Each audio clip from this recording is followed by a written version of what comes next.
Well, Matt, hopefully we're going to see some more overtaking. I think that's the idea. And, of course, more for the spectators to watch. That new section of track, the Mercedes Arena, I think, John, the whole point there is to give people a bit more to watch, a little bit more like the stadium section at Hockenheim. Well, certainly the hope is that we're going to see more overtaking. And traditionally down pit straight into that previous Castrol S, difficult to get down because there's a moderately medium speed quick corner. It was very hard to execute a good pass. Now it's a clear hairpin bend. You can come down the inside. It's also quite wide in the exit. So to me, it's really not unlike the Gosser hairpin bend in the Austrian circuit, the A1 ring. Nevertheless, what follows after that is a sequence of almost 4 left-hand corners. In fact, it's a left-hand corner, short straight, and then a couple of little hooks, and then back onto the old circuit. It's going to be very, I think, processional through that part of circuit. It does rise, drop abruptly for over about maybe a 15-20 metre altitude. Nevertheless, it's a new feature. It's going to give the spectators down at the end of pit straight a lot more to watch than they previously had. And let's hope, as Mika Salo says, it does add a lot more interesting racing. So the lane is now open and the first cars head out onto the track, this new revised track. Let's take a look at it as they actually come onto the circuit. Takuma Sato, the Japanese driver in the Jordan, will be the first to experience it. There's the first part, very tight hairpin right. There used to be just a right-left through there, and now you're watching them through these new corners, which also have quite a lot of this new tarmac runoff, as you can see on the outside. So in some ways it's actually quite difficult to pick out where the track begins and the runoff ends, but you can see a lot of that tarmac runoff still through the new section, just coming out of it now down toward what we would expect to see the more normal shape of the circuit as they drop downhill now towards the left-hander at the forward curve, the right-hander, and then all the way down to the bottom, the Dunlop hairpin right at the bottom of the hill. Yes, that new section of circuit, really what it reminds me of was the original Hungaro ring. When they introduced that circuit, you came down 1, 2, and then there's a little twiddle, as you see here now at this revised Nürburgring. And that was actually taken out of the circuit after a couple of years because it just really interrupted the flow of that racetrack, and it doesn't have that much flow in reality. So what it will do here, and there Felipe Massa 2-1, delighted with the score that Brazil are through now to the finals. A lot of sad people in the pit lane at the Nürburgring, and probably all throughout the United Kingdom and probably all around the world as well. Yes, that's right. It was very, very quiet in the paddock this morning at the Nürburgring. Everyone locked away in their motorhomes watching the football.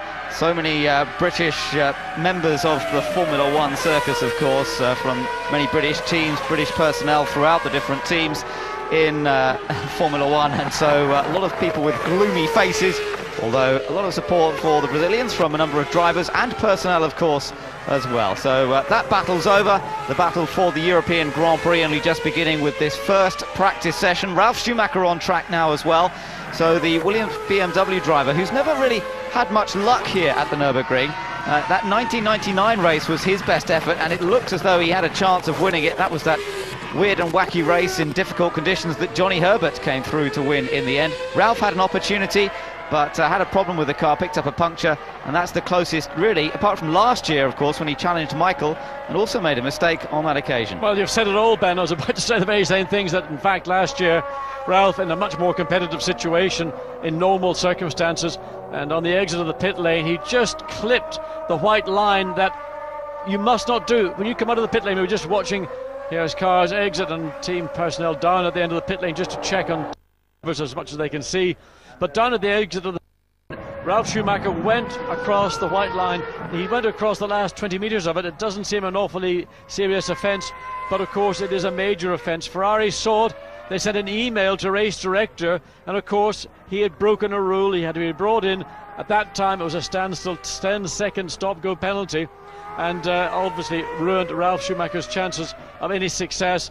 And well, for Michael Schumacher and for Ferrari, they used the rules 100% to their advantage. They were quite right to do that, but I wonder, had Ferrari not reported that infringement, would in fact that have gone unnoticed?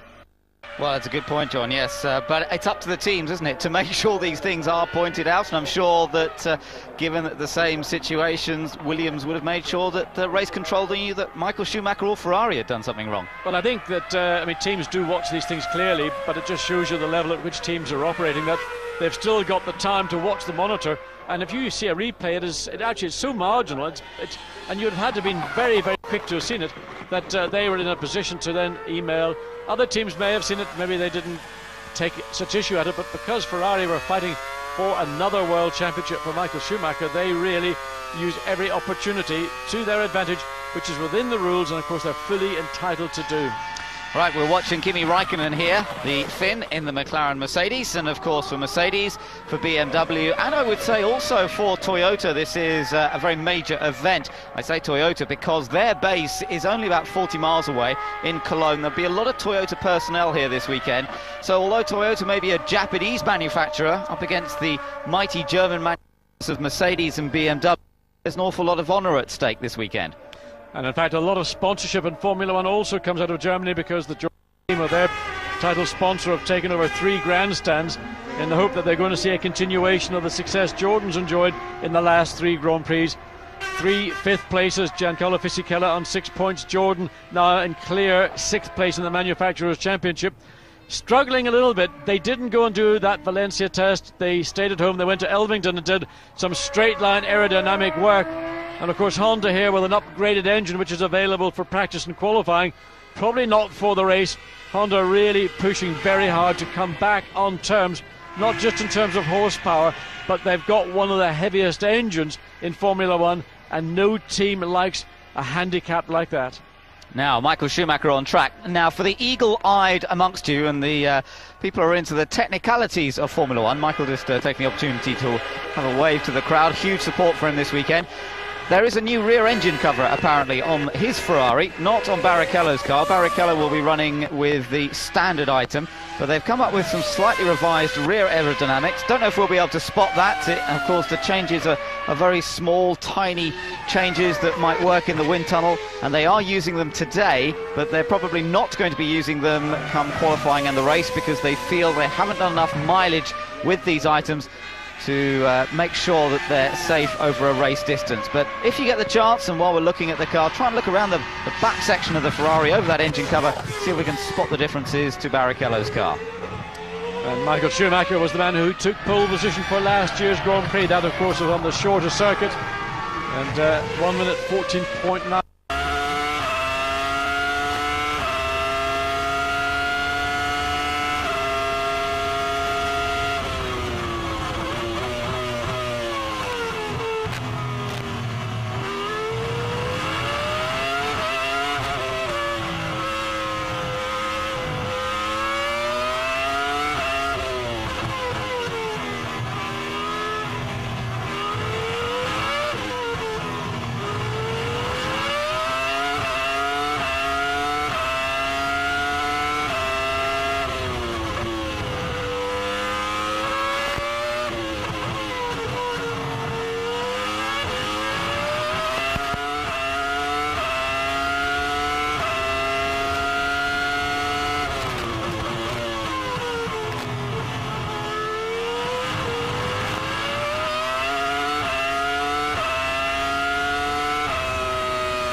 In Monaco, so I don't really get informed of it. I'm sure the team have a whole file full of idle gossip and chit chat, but no, I don't get that.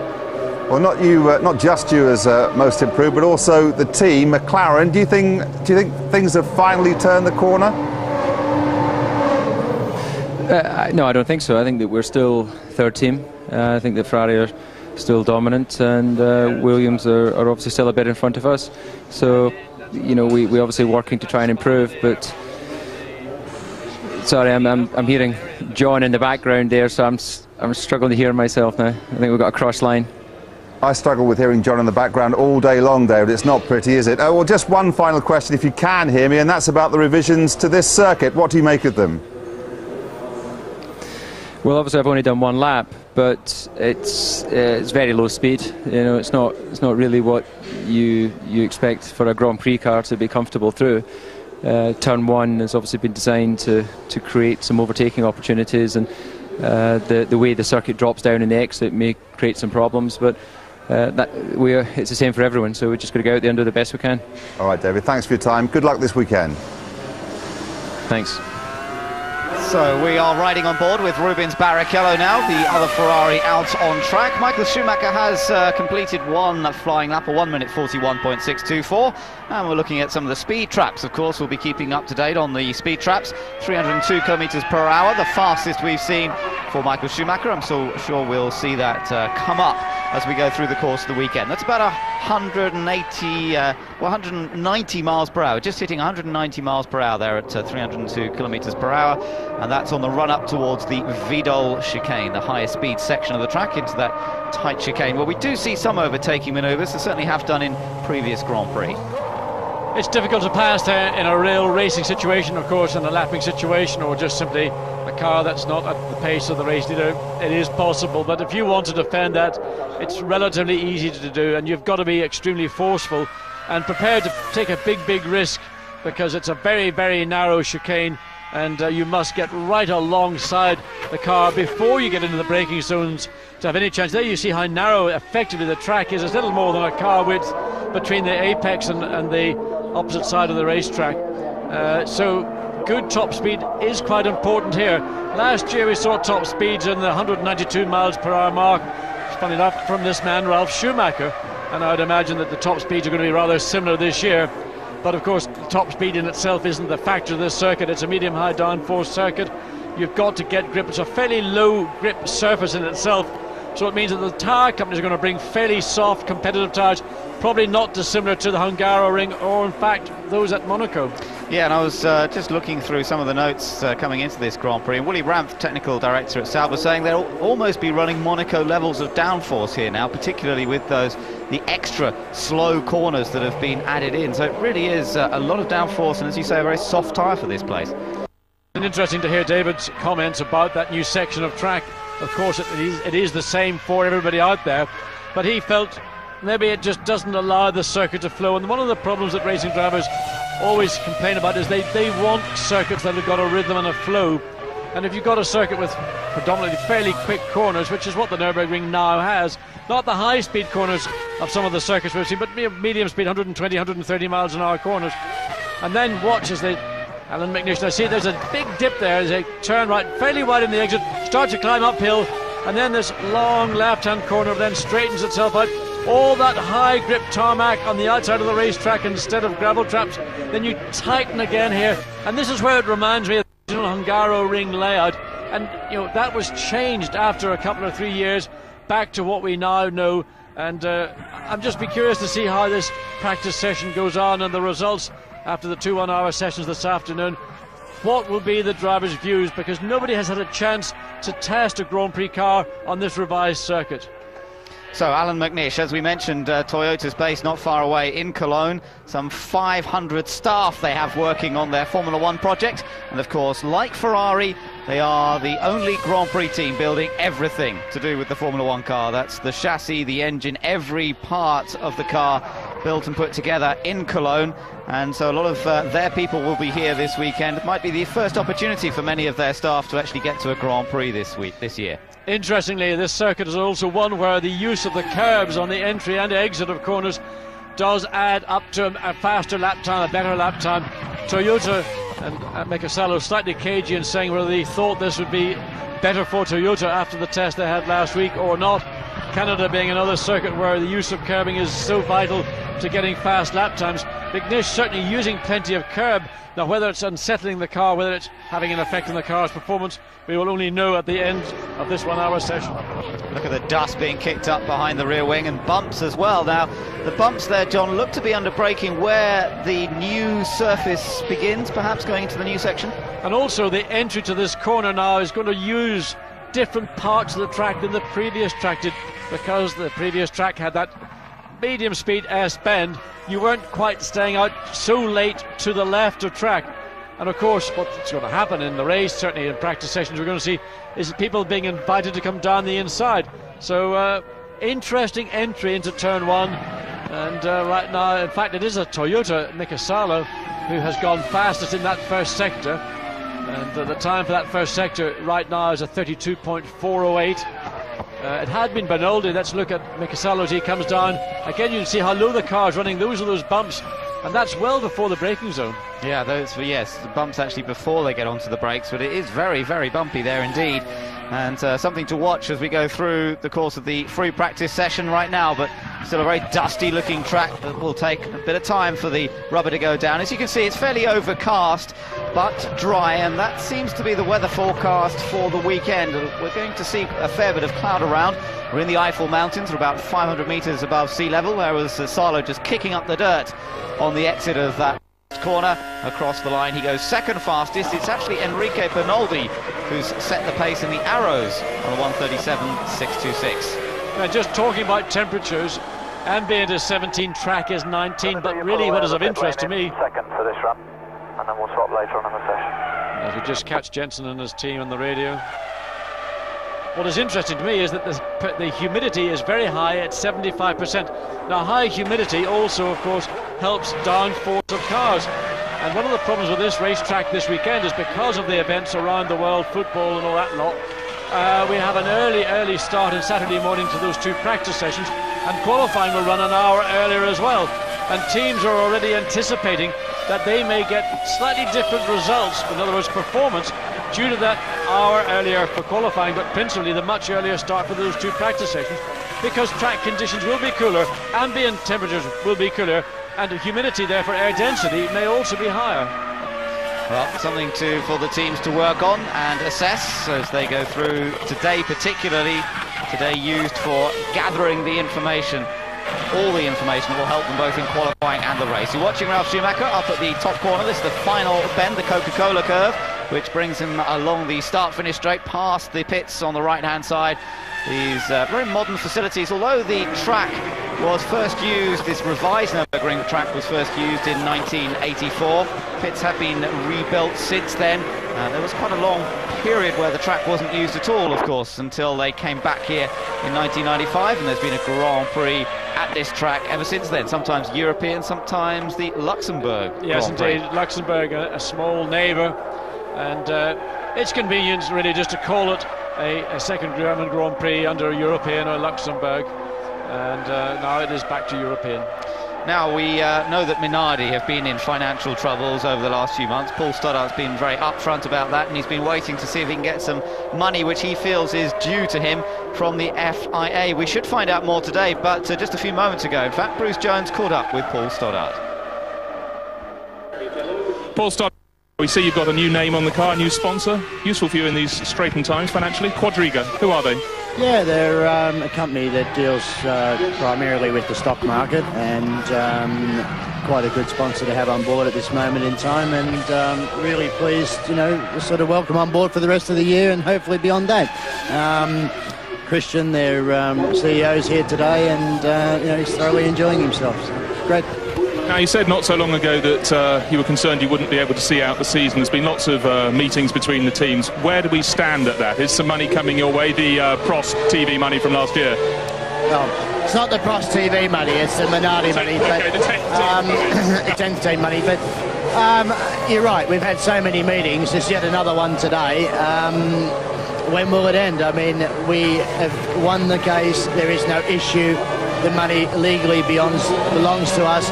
And to date, we've not had one penny of it, despite the speculation to the contrary. Well, best of luck this afternoon. I'll leave you to it. So more important meetings coming up this afternoon for the team bosses as they continue to discuss that money situation. We're riding on board with Jensen Button at the moment. Yes, and Paul Stoddart very bullish and believing the money is his, but I think there is a difference of views amongst the teams. It is not every team who is unanimous in agreement with Paul Stoddart, and I think at the end of the day a compromise will be reached, and hopefully the money that remains, which Paul claims as being his, will be satisfactorily resolved. It's not good for the sport to bring these issues into the public domain and be so outspoken about them. In my view, it's an issue that's an internal issue that should be dealt with appropriately. but that's the way the Aussies do it. He's very outspoken, very upfront, but certainly Minardi hoping that they're going to be able to make it through the rest of this season and continue beyond that, as he mentioned just now. Watching Jenson Button, again, you can just see just kicking up a little bit of dirt, and the Renault engine this weekend, as we heard from Jarno Trulli, it's possible they've got they are planning to run this new traction control, and that could help a lot around these particularly tight new sections. Yeah, but just very interesting on that shot from Trulli's Renault is the way that the pit straight, in fact, prior to you get to the new corner, it starts to peel off. Here again you can see, now the old track, you can see that 50mm sign, well, that's the old track is to the left of that. Now there's Benoldi getting into all sorts of trouble, partly because he probably came down on a hot lap. He was quickest, he's now 5th quickest, but that new part of circuit is going to cause different problems for different people, but certainly the way into the corner is going to be very difficult initially until the track gets rubbered up and everybody determines what is the right way to go in, whether it's an early cut or a very late cut. And Benoldi was trying one or the other, and whichever it was, certainly he probably won't want to do again.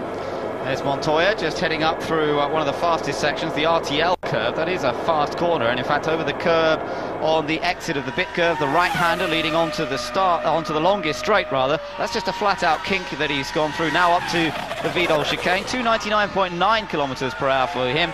Still not quite at his teammates' top speed of 304. That is the top speed we've seen so far in this early stage of the morning free practice session. Over the curb camera onto the start finish straight, and Montoya just completing a lap there. He's second fastest to Jarno Trulli, so it's Renault ahead of Williams, with Sauber third and fourth for Heidfeld and Massa.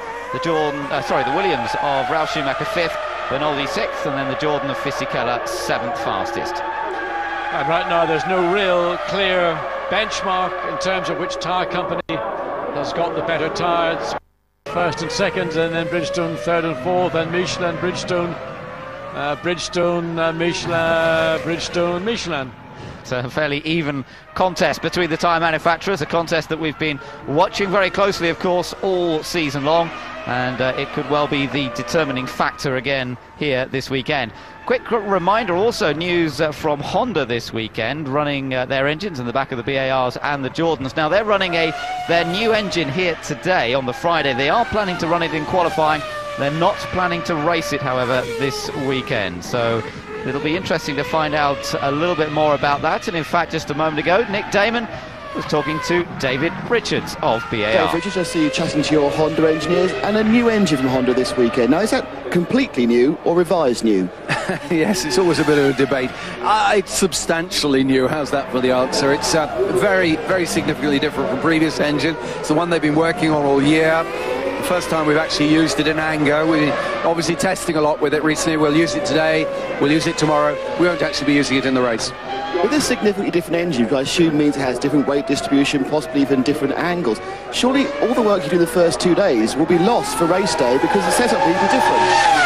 Well, it's not that radically different. The weight side is not significantly different. It just delivers the power in a different way. And we have to get some more mileage on the engine if we're going to use it later this year. Is this a really indication you have the engine, you're going to have the Honda contract solely next year? That's not something I'm prepared to debate or get involved in. It's something you discuss with Honda, but it's we're certainly working very closely with them, not just on the engine side, but also on the chassis side of the car. We're doing a lot of development work on chassis ideas with them as well. Dave, thanks a lot. So indeed, a lot of work going on, and here we are, a look at one of those cars with the new Honda engine in it. It's Jacques Villeneuve, twice winner here at the Nürburgring. Both his first Grand Prix victory and his last came at this track. Let's just listen. We picked up in Canada that power curve of the Honda engine. It sort of goes flat, then at the last minute just peaks up another 1,000 or so revs. Now that's, I think, what David Richards was talking about. It's the engine characteristic and the way it delivers its power more than more out-and-out horsepower per se. Sounds a little bit more linear this time, John. This revised engine doesn't seem to have that peak at the top end that we saw or heard in Canada. I think it is a more user-friendly engine. One of the problems with a car with a very peaky engine is it unsettles the car, particularly in the slower parts of racetracks. So if you can smooth out that power delivery, make it more in unison with the chassis, and therefore let the driver use the chassis and the tyres much more effectively, then you will pick up time. It doesn't necessarily mean you need more horsepower, but of course this engine really is no lighter than its predecessor.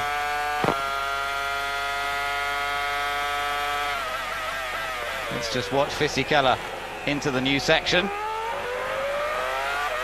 You could really hear the traction control working out of that new hairpin into the Mercedes Arena, as this section is called. I don't think we have specific corner names being granted as yet into these various different bends, all very tight and twisty, and then accelerating out. You're watching Rubens Barrichello. At the moment, Jarno Trulli fastest in this morning's first free practice session from the Nürburgring in preparation for the European Grand Prix. Barrichello has only completed a few laps so far, so he finds himself down in 20th, but that's no major concern. Michael Schumacher's only done 3 laps, and he's down in 18th position as Montoya second, Heidfeld and Massa in the 2, Saubers also in the top 4.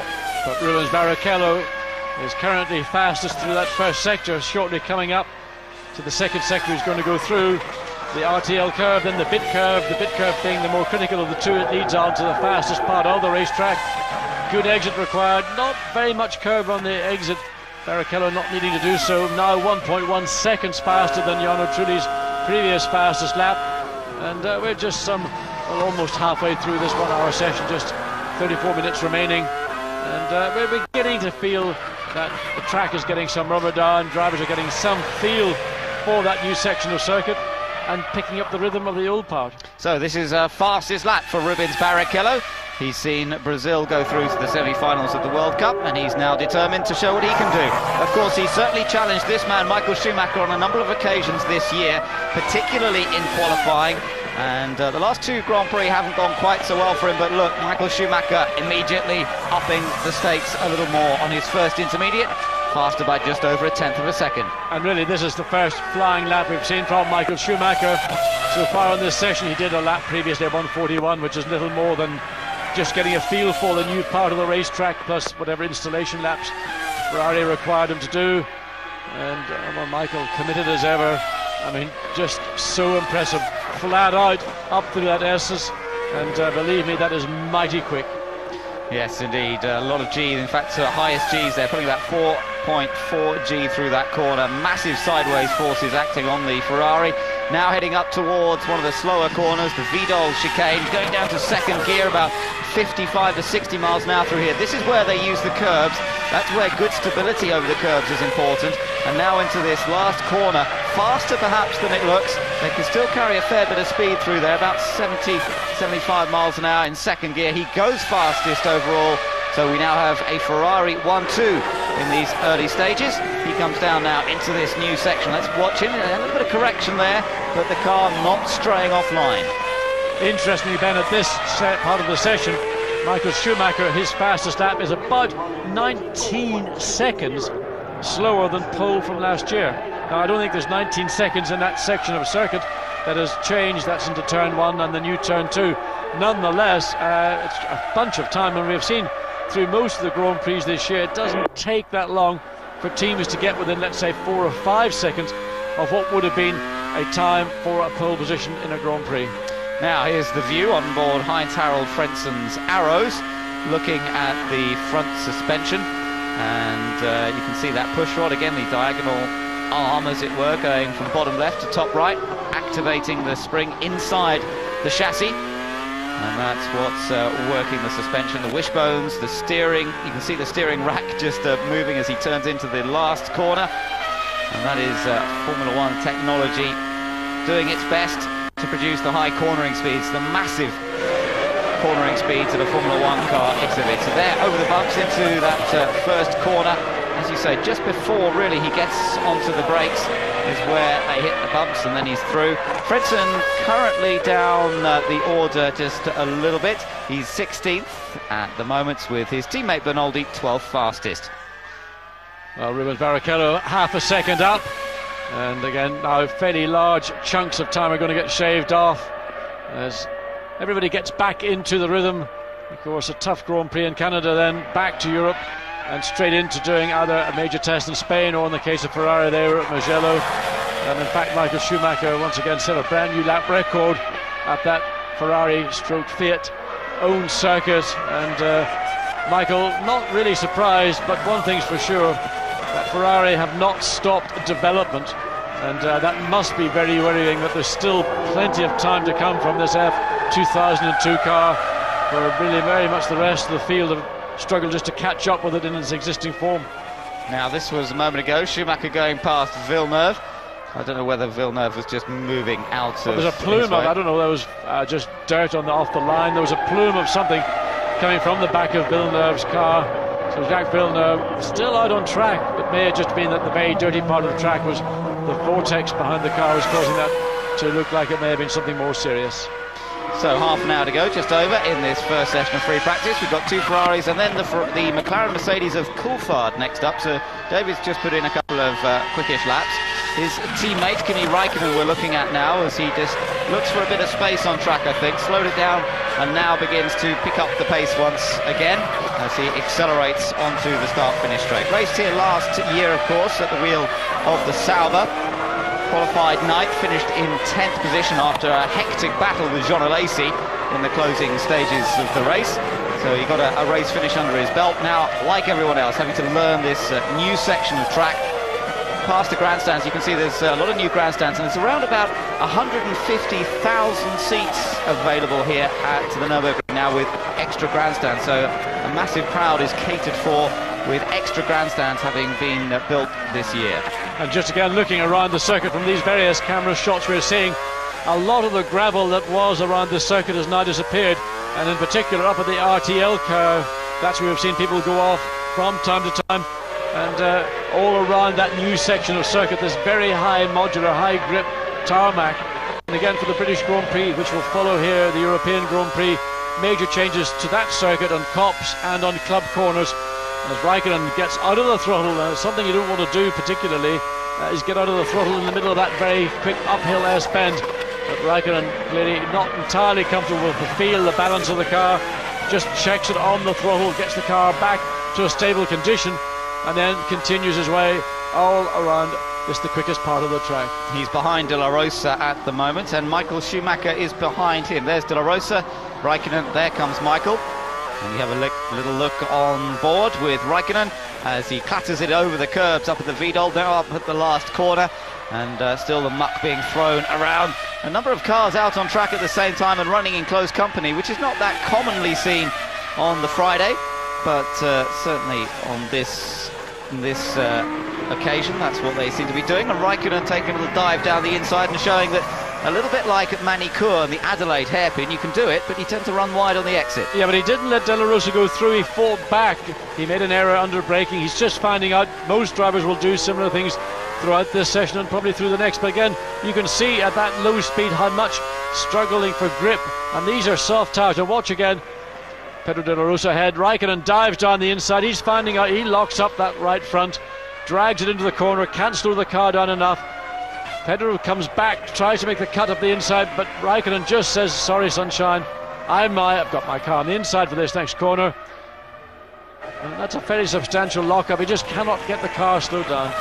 But there's a little bit of extra road there, and then you're onto the dirt. Now that's going to be an interesting one come the race, because he got it back on tarmac just in time. I can imagine in the race somebody getting blocked out and being left out on the dirt, and that could cause a few problems, but it will all be for them to learn when we get into the race itself on Sunday. Nick Heidfeld we're riding with, fourth fastest currently in the Sauber. There you could see the bumps just before he got onto the brakes into the first corner. This is that very tight section that we just saw Kimi Raikkonen go into. This is his teammate Felipe Massa. Now Massa has raced at the Nürburgring in the past. He raced in the Euro F3000 Championship last year and took a race win in that mainly Italian-based 3000 series. So he knows the other bits of the track and just has to learn the new bit along with everyone else. And we've seen Felipe Massa in other events, particularly San Marino, where he was so aggressive, attacking the curbs in the many chicanes around that Italian circuit. Wide into that final Coca-Cola curve, misses the apex, and penalty is that he'll lose a little bit of time.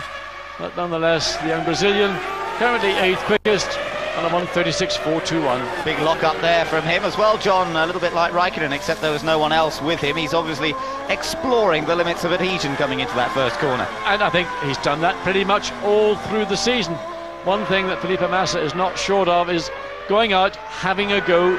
He knows that if he goes too far, then he's made his benchmark, he's made the point, that he comes back from that, and that is going to be where he will find his braking spots. But into turn one, it's all new territory for the entire field, and some are going to explore it more than others. A very PC answer from Sauber after we asked them what their drivers think of this new section, which Massa locked up into a second ago. You can see that area of the tyre where it has got worn away, flat spotted by being locked up into the corner.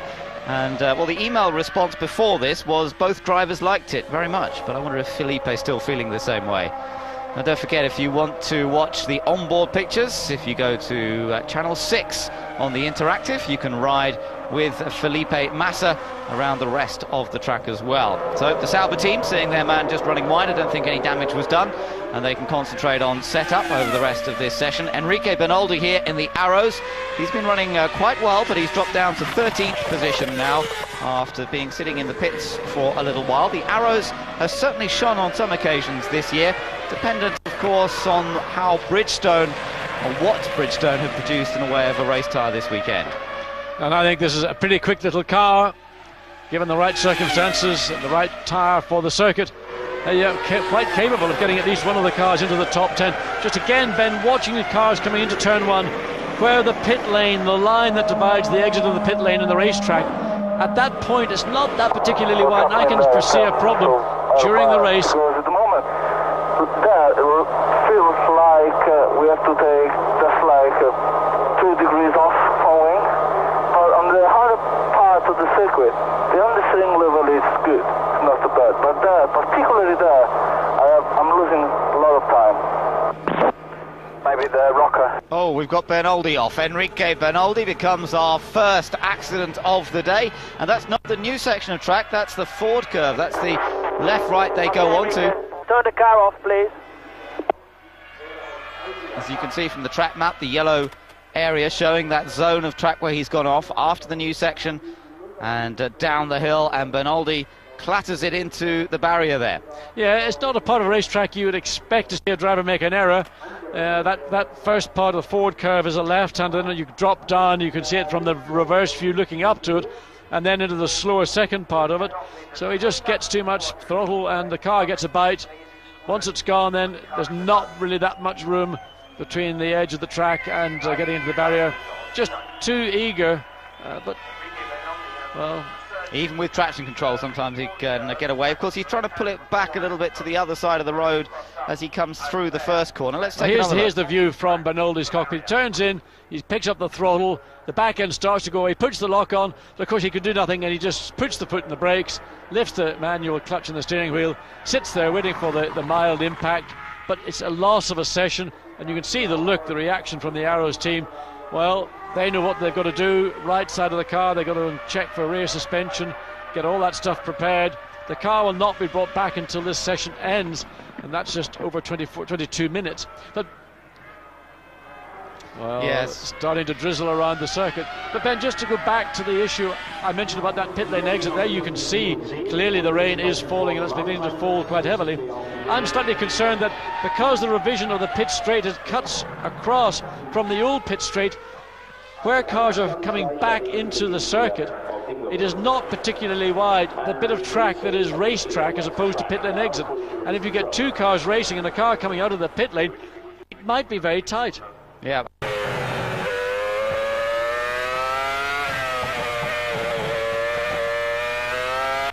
John, have you put the, we're now running TCS with throttle capping? Yes, Rob, we are.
driving better than ever, according to most people in the Grand Prix paddock, and particularly Gary Anderson, Eddie Jordan are both delighted with what the Italian's been doing for them in the last few Grand Prix. Well, he's decided to come in, and you can see again at this part of the circuit, this is probably the highest part of the racetrack, just a few spots falling. As Eddie Jordan on the pit wall just keeps an eye on the progress of Fisichella, who really has to be one of the most important assets in the Jordan team. And coming back to Jordan, having spent a number of years there, was Ralf Schumacher's teammate, or Ralf was Fisichella's teammate. And right now, really, I think at the peak, in that purple patch of his career, looking for a car and a team maybe that can give him an opportunity to win races and even have a pop at being a world champion. Well, here's a man who would love to have a pop at being world champion, Jenson Button, driving very well this year for the Renault team, and let's see what they can achieve this weekend. Certainly the track should suit the Renault perhaps slightly better than Montreal did last time out, and Jarno Trulli at last managing to get his season on track a little bit, getting points last two races. Monaco he was 4th, and in Canada he was 6th. Jenson Button hasn't had so much luck in the last couple of races, ended up being classified 15th, but in fact was a non-finisher in the closing stages of that Canadian Grand Prix, still lying in 6th place in the Drivers' Championship on 8 points. And in fact he really hasn't scored a point since the San Marino Grand Prix, so very good start to the season for the young Brit, and established himself very strongly early in the season. Now that Jarno Trulli has gone back, or gone away from that original race car, Trulli is also getting up to speed, but again, look, 2 front wheels locking up. Jenson does a good job, keeps the car on the track, and well, I think everybody just, as they pick up speed on the exit of Coca-Cola, down to their predetermined braking zones that little bit quicker, and maybe now having just to reassess that braking part of the circuit. Well, we know the Williams car was good over the curbs in Canada, and Montoya is doing a little bit of extra testing here, John. Well, that is pretty rough and ready stuff. Montoya got it wrong coming in to that chicane. That's the Vidal S chicane, and once you get it wrong, then it's wrong in the exit as well. And of course the underfloor of the car takes a terrible pounding. If that gets damaged or anyway scored, or it can have a big aerodynamic effect on the car. It's very, very critical to the overall downforce of the car, so drivers need to be cautious, and they can suddenly find time drifts away because they're losing aerodynamic downforce. And Olivier Panis getting very up to speed behind Juan Pablo Montoya. Yes, getting an idea perhaps how that Honda engine compares to the BMW motor in the back of the Williams right ahead of him. You can really see the dip on that shot through that first corner. It really does dip away from the driver right on the apex, particularly sort of late on the apex. We're watching Felipe Massa now, and the Brazilian currently 9th fastest. His teammate Nick Heidfeld still 4th fastest. It's the 2 Ferraris, remember, Barrichello and Michael Schumacher, who had the times here with just over a quarter of an hour to go in the first free practice session at the Nürburgring. Somewhat cloudy, overcast and relatively cool conditions. We've seen a little bit of rain, but the track has remained dry. Barrichello the fastest. Massa's popped up to 3rd, so there's good improvement there. There's the problem I'm looking at. De La Rosa coming out of track, Massa on track. Now imagine 2 cars racing, coming down in there, and a car coming out of the pit lane, anticipating probably a mix of 1 and 2 pit stops from the field. And I just feel that that's going to be an area where we need to be very, very careful indeed. Michael Schumacher now, look at him, he gets it a bit out of shape through the new section. Still experimenting, still pushing and finding where the grip is around this new part of the track. This brings him out of the final right-hander and back onto the original new Nürburgring, if you like, and heading down towards the Ford curve, which is where we saw Bernoldi go off a little while ago. Neat and tidy through there, and you can see he's up on the split times again, faster than teammate Rubens Barrichello, as Michael continues around on what is his 12th lap here this morning. A little bit wide down there. And remember, that was the area of track where his car actually broke down on him last year, and he had to find a motorbike to get back to the pits. It broke down on him on the reconnaissance lap. It was okay for him in the race itself once he got into his race car. It was the spare car that actually broke down on him, and he came through to take the victory. But he was very, very wicked on his brother, and the lights went out on the run down into that first corner of that Castrol S as he really stuck Ralph right up against the wall. So brotherly love holds no bounds when it comes to Grand Prix racing, and Michael determined. Again, look into that clear visor. We're getting a few shots into the helmet of Michael Schumacher. Just watch his eyes. We saw that in San Marino. I think this is one of the treats to have a look at into the mind of what Michael Schumacher is doing in a Grand Prix car. So he goes fastest again over Barrichello, and a little bit wide there. Again experimenting, seeing how deep he can get into that corner. And I think we'll see a number of people doing exactly that, particularly in qualifying, and it does make you wonder what's going to happen at the start of the race, as well as they all head down there, all 22 cars jostling for position. It could be fairly entertaining. Well, we don't have any real clear judgment. We've seen a few emails from the teams. Let's watch Michael again, just having set fastest lap, then just a little bit late in the brakes, picks up that slightly en route right front wheel, misses his braking, an entry point into the corner. Well, a lesson learned, and one the team will look back on and analyse. But I'm really concerned that that first corner is going to be very exciting. First of all, at the start of the Grand Prix, but again, keep harping on about it once the rounds of pit stops begin. Kimi Raikkonen waits to be given the signal from the McLaren team that it's time to come back on track once again, as Barrichello and Michael putting in quite a good number of laps here this morning with these aerodynamic revisions on the back of Michael Schumacher's car, the revised rear engine cover and other aero bits and pieces around the back of the car. They obviously want to get some good back-to-back recordings. So Barrichello and Michael Schumacher on track at pretty much the same time, giving the team an opportunity to see what, if any, improvement in times are being given by the new parts. Here's a little replay. This was Barrichello just picking his way past the Williams a moment ago, saying thank you, I think. Yes, that was a hand up just to say thank you for using your mirrors. I'm on a running lap, you're on a slow lap, so why hold me up? And that was precisely what happened. And, you need cooperation on a track like this, like any racetrack, and even in these on-time sessions. If you lose a lap, you can get a lot of frustration built up. It can have a bearing on maybe your rationale and what you should be doing and thinking about, and not being distracted by somebody maybe being not maybe as helpful as they could be. Look at the top speeds for both Michael Schumacher and Rubens Barrichello. They have the top speeds here. In fact, Frentzen is the third fastest on that speed trap, with the arrows, interestingly enough, with Massa and Montoya also well up. Ralf Schumacher actually has matched Michael Schumacher, looking at those speed trap figures. So Ferrari and BMW apparently well matched at the moment. Takuma Sato stopped down at the bottom of the circuit. That's down at the Dunlop curve, and just over 11 minutes remaining. That looks pretty mechanical this time for Takuma Sato, who's had a pretty torrid season. He's not coming in, guys. He's had an off, I think. Just spun it. Well, the team are saying he spun it, but we yet to see the replay, and it's difficult to tell if that's on the entry or the exit. I think that looks to me as if it's coming down to the entry of the corner. So I don't know how he would have spun it on the way down into the entry, unless he got it totally wrong under brakes, but it looks mechanical of some description or other. There you see the car, it is on the entry. So can we have a quick look at the data? Looks like he's parked it up at turn 7. Here the team, they want to have a look at the data. Of course, telemetry looks like it disappeared, so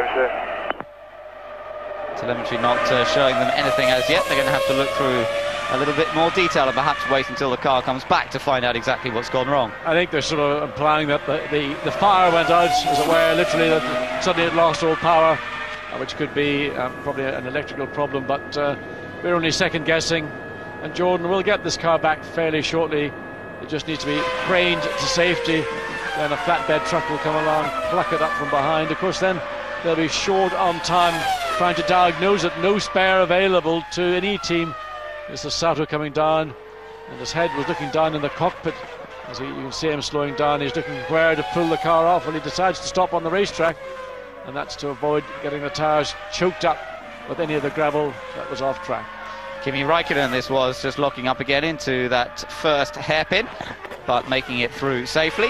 No problems for the Finn as he continues to stock up information and gather more data in preparation for the qualifying and the race that comes up this weekend. He's 14th fastest currently. Coulthard, his teammate, is 4th fastest. Those times are not too relevant at this stage, with just 9 minutes to go now in this first session. Test driver, or team's third driver I should say, Alexander Wirtz, with Norbert Haug on the pit wall. McLaren, of course, using the Michelin tyres this year. It worked extremely effectively for them in Monaco. And Nick Damon has caught up with Michelin boss Pierre Dupasquier. Pierre from Michelin. You've been to Nürburgring before last year, but the track's significantly different. Has that affected the way you've produced your tyre, given it's now got a slower average speed? Well, it is different. We don't know how much different it is yet. We'll find out very soon, I think. And in addition, this morning it's a green track. It's very aggressive on tires, so we'll, as usual, we'll just gather some data and we'll find out later on. There's been some talk that McLaren and Williams like different tyres. McLaren like rear tyres to be stronger and Williams like the front tyres to be stronger. Is that true? It is absolutely wrong. Not true, it's wrong. I don't know where it came from. It's ridiculous. It doesn't make any sense. Every time we've made an improvement for the front end of Formula 1, there's been an improvement for everybody. And the cars are slightly different in the balance, but that's up to the team manager and the team engineers to take advantage of everything. So it's absolutely not true. Yeah, thank you. Well, Pierre being very clear-cut in his answer to that question from Nick. And he's obviously fairly happy that they're producing the best tyre that they can. As we look into the Minardi pit, they're also using the Michelin tyre this year, but of course they're lacking horsepower compared to most of the other teams up and down the Formula 1 pit lane, and into the Renault pit, also on Michelin's. But here we are with a Bridgestone car now. This is back on board with Rubens Barrichello. Well, it's a very happy Rubens. He passes everybody, puts the hand up, and obviously up for it after the success of his country a few moments ago in the World Cup. But interestingly, listening to Pierre Dupasquier, who normally does not get very animated, saying quite concisely it is not a problem of the teams. What appears to be an issue, though, is that McLaren are not maybe as content as Williams or other Michelin teams to run their tyres in, to get mileage on the tyre during maybe 10-15 laps to bring the tyre in. They want something which is probably more like what they were accustomed to when they were on the Bridgestone tyre. Yes, of course, it is the first season for McLaren with Michelin, one of the changes over last winter, so it takes a bit of time for them to get used to what is required and getting the best out of the tyres. It's something that Williams have the advantage of a little more time spent with the company, working with them. We're watching Montoya now as he exits. Eng 2. And he's being asked to change that engine setting. Again, we talked a little bit about, before the start of the programme, how he had it on maximum engine braking in Canada, and we heard a bit of radio discussion over the course of the weekend there, John, between Montoya and the crew about which engine setting to use. We heard those several times. Well, it's a question of stability under braking. In Canada, of course, you've got very high speeds, then down to very low speeds, and you want the maximum stability. And by increasing the engine braking effect, you can contribute to the stability of the car. Now, that shouldn't be such a big issue here, because you haven't got those very high speeds, and you haven't got the braking down. There's probably only one place in reality, but now looking at the track, could be maybe 1.5, almost 2. One is into the Vidal chicane, the other is into the Castrol, the turn that leads into this Mercedes arena. Into the Dunlop curve, you tend to brake into the corner. You're braking as you're turning, not quite the same as Canada, but look, there again you can see all the steam. Very often what that is not brakes per se, but it's the resin that is used in the manufacture of the brake cooling ducts. It is that is smoking, not the actual brake materials itself. So Ferrari continue their programme, working through their job list, as it were, and making preparations. Fisichella is now out on track, as we see, on board with him. It's still the two Ferraris fastest. Massa, Coulthard, Heidfeld 5th. McNish has popped up to 6th fastest with the Toyota, so that's a good effort. Frentzen is 7th. Salo 8th, Trulli 9th, and Takuma Sato, before he stopped on track, set the 10th fastest time. Now, we saw Sato in trouble. Fisichella on track at the moment. Bruce Jones has just been along to the Jordan pit and has learned something, I think, from Eddie Jordan. Eddie Jordan, we just saw Takuma Sato pull to the side of the circuit. What was the problem? Well,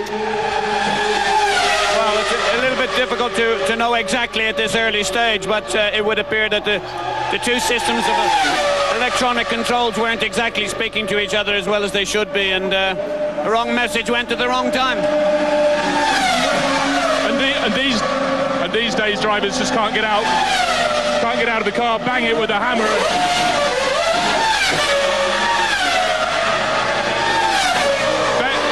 I was going to say, these days drivers can't get out the back, bang the engine with a hammer and hop back in, can they? They're quite hopeless. It's so complicated, really. You can see the driver, he didn't even know what was happening. Otherwise, he wouldn't have stopped in that position. And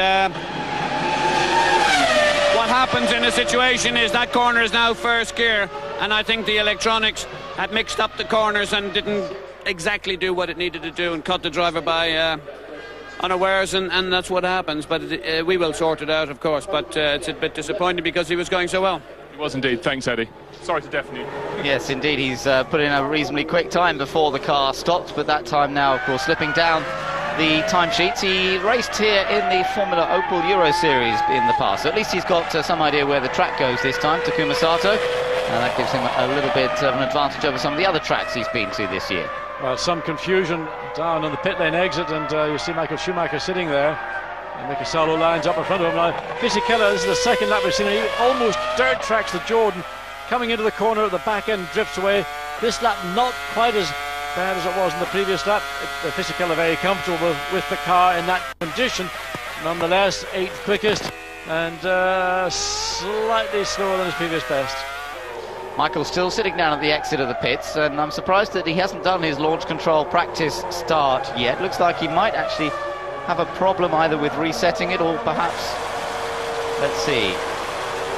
So hopefully, yeah, there he is. Now he finally gets it. Took quite a long time before he was ready to set off, but now there we are with his launch control practice. That's where they'll be doing it this weekend, just on the exit of the pits. And there, look, what he's doing there, we're seeing how quickly from a standing start he could come into the first corner. Well, I just wonder, was he doing and trying to simulate as near as possible front row pole position start and get an idea, but of course he's coming off a pit lane exit, which is still probably quite dusty and dirty, and therefore his tyres would not have had the grip that one would expect them to have off the start line if you were doing a proper Grand Prix start.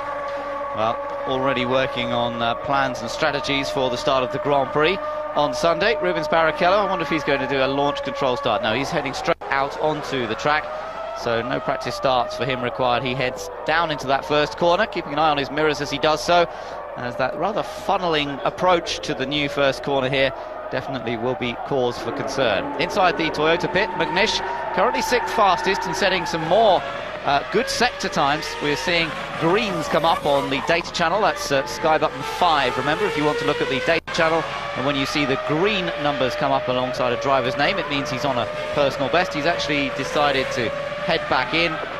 No, he hasn't. That was Salo, sorry. McNish carries on round, and this puts him back up to 4th. So that's a good effort from Alan McNish. And he now sits behind Barrichello, Michael Schumacher and Nick Heidfeld. And in fact, that means he's the fastest Michelin runner. And also Mika Salo, who was just behind McNish on track, decided to come in at a very late moment. He actually cut across the curbing, the line that divides the racetrack from the pit lane entry. He actually went across part of that shallow curbing. So a rather late decision, whether it was one that Salo made or whether it was one that the team made, and whatever the reasons were, Mika rather late coming in, but in the meantime teammate McNish doing another good job, as we sometimes have seen him do, particularly in these early laps in the first day session. Takuma Sato as well, young drivers going out, establishing a benchmark time quickly, but then not necessarily being able to follow it up, back it up over the remaining practice sessions, and of course the one that really matters of all, Saturday's 1 hour of qualifying. John, is that something that perhaps the rookie drivers take a little bit of time developing, is the rhythm of the Grand Prix weekend? In a way, you've got to peak for qualifying, you've got to peak for the race particularly. Is that something that perhaps takes the rookies a little longer to develop? Well, I think for the newcomers, rookies, whatever they are, they need to learn the circuit, and the more experienced, the more mature team partner will do the load of the work. There we see now the session finish, checkered flag out. So I think that's part of the reason why they just let them go and get as many laps as possible. Alan McNish has now done 18 laps. It's not as many as some. Massel's done 23. Of course, a newcomer in a Grand Prix car here. Sato had done only 12, so he was doing extremely well. But I think the problem will come once you start to then get into the real meat and two veg of a Grand Prix weekend. That's where the experience does begin to come through. Well, here's one of the most experienced and the most successful, certainly, as he heads round. Michael Schumacher with the highest speed trap figure, 306.9 kilometres per hour. Just to complete the lap, the checkered flag is out on this session, and it's been a useful session for the two Ferraris. Between them, they've covered 30 laps, both having completed 15 laps, and that's not quite as many as one or two, but I think they'll be very happy with a good morning's work so far. Frentzen just crossing the line there as well, and he's 7th fastest in the arrows. As you see, Rubens Barrichello heading round to complete a lap. He's not going to improve, on this lap. So Michael Schumacher will end up second to Barrichello, but a very closely matched Ferrari pair as ever, just a tenth of a second between the two of them. And it looks a fairly green and not terribly grippy racetrack, that after 1 hour of running, the fastest lap still that 1:33.665 from Rubens Barrichello.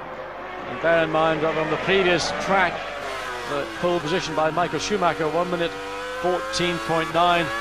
So a long way to go. A lot of this time will come from the track, and I would anticipate the teams are probably doing a fair bit of work just simply on looking at the two tyre choices both tyre companies have brought.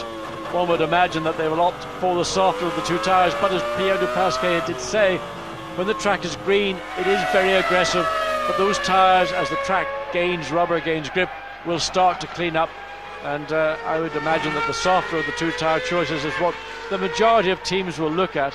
But what this new section of circuit then is going to do to race strategy, well, that everybody's going to start working out with all the information that they've got, and that process is beginning right now. Nick Heidfeld just making sure that everything's working down there in the pits, practice pit stop, but of course the session is over for him and for everybody else. We saw Enrique Bernoldi go off earlier on in this session, if you remember, in the Arrows. Nick Damon has caught up with Enrique. Enrique Bernoldi, very bad luck. It was just beginning to rain when you span. Was that the problem? I don't know, it was just a slight rain I could see in the visor, but as I did, I was coming on my best sector. I was pushing to try to improve my lap, and bad luck, I missed the car, lost the car, and I crashed. What do you think of the revisions to the track? I think it's nice. It has a little bit, all the drivers has a little bit more work to do, but I think that it's interesting. Thanks a lot. Well, Enrique Bernoldi, therefore, will have to hope they get that car repaired for the second session of free practice this morning. But let's look through the list from the first. And it's Bridgestones tending to rule the roost once again in the first session. It's something we tend to see very often. McNish, the fastest Michelin runner, so that's a good effort. Coulthard next up in the McLaren Mercedes, but sixth overall. Frentzen and Fisichella both going well with their Bridgestone tyres. Salo showing that the Toyota pace could be something to reckon with this weekend, ahead of Juan Pablo Montoya. And as you can see, Ralf Schumacher not making an appearance in that top 10. That's not unusual on this first day anyway with Williams. They always tend to run a lot of fuel in the car, but interesting to note nonetheless. Jenson Button down in 15th place, just ahead of Kimi Raikkonen in 16th. And of the Honda users, we saw Fisichella's in the top 10. He's 8th, but Villeneuve there down in 17th place, Panis in 11th place using that new engine. So certainly no immediate signs of great improvements in performance. Mark Webber and Alex Young, as is customary, at the back, although Webber's time only a tenth of a second slower than Eddie Irvine's Jaguar. Yes, I mean, Jaguar, all they're doing is just waiting for these aerodynamic upgrades to be available. They're going to go down to Spain next week and test them, and at the same time Mark Webber is going to get a run in the Jaguar. And Jaguar, I mean, clearly since Alonso drove the car, they were very impressed by what he did, and it was a bit of a wake-up call for the team to realise that Alonso, in a car with identical settings, running at the same time as Pedro de la Rosa, was a second quicker than the incumbent Jaguar driver. And we see there's not a big difference between de la Rosa and Irvine right now. And the fear that Jaguar have is that, in fact, while their car is not a competitive Formula One car, it is capable of running maybe slightly higher than being the next best thing after the Minardis. Well, here's Alan McNish on the right of your picture, one of the fastest so far this morning, 4th fastest overall in the Toyota. Great effort for him. Let's take a look back now over the highlights of this first free practice session.